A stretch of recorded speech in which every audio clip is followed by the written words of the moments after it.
Master గారి పెళ్ళాం episode 2.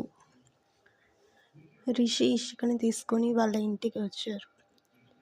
ఇషికకి అంతా కొత్తగా ఉంది. తన పరిస్థితి ఏంటో తనకే తెలియడం లేదు.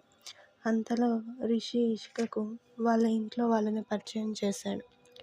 అక్కడ రిషి వాళ్ళ అమ్మ, నాన్న, తమ్ముడు, వాళ్ళ నానమ్మ ఉన్నారు. ఇషిక వాళ్ళకి నమస్కారం చేస్తూ ఉంది.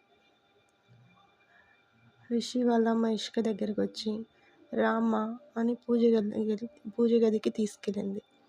అక్కడ దేవుడికి దండం పెట్టింది ఇషిక. తర్వాత తనకి ధైర్యం చెప్పింది వాళ్ళ అత్తగారు. ఇషికకి రిషి గది చూపించి, ఇది మీ గది, ఇక్కడ నుంచి నువ్వు ఇక్కడే ఉండాలి అని ఇషికతో చెప్పింది రిషి వాళ్ళ అమ్మ.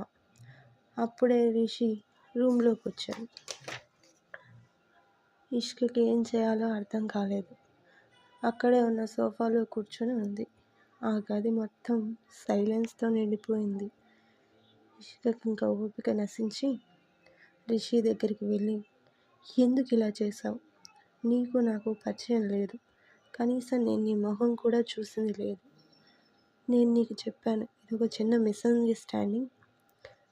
నా ఫ్రెండ్ కోసం నేను అక్కడికి వచ్చాను అని. అయినా నువ్వు వినలేదు.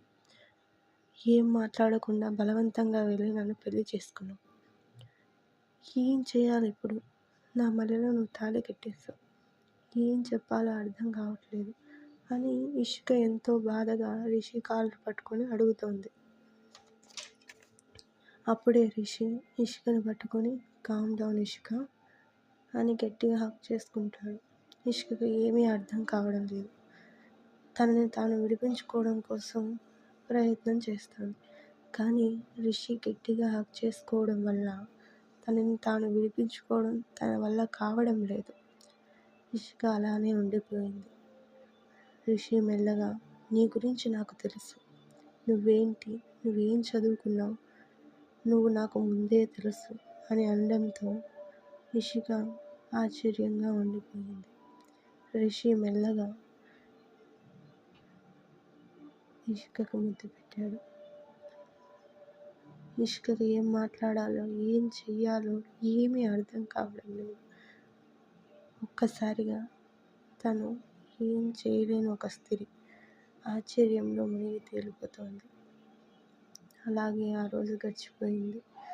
ఇషిక సోఫాలోనే పడుకుండిపోయింది. ఉదయం 8 అవుతోంది. తను నిద్ర లేవలేదు.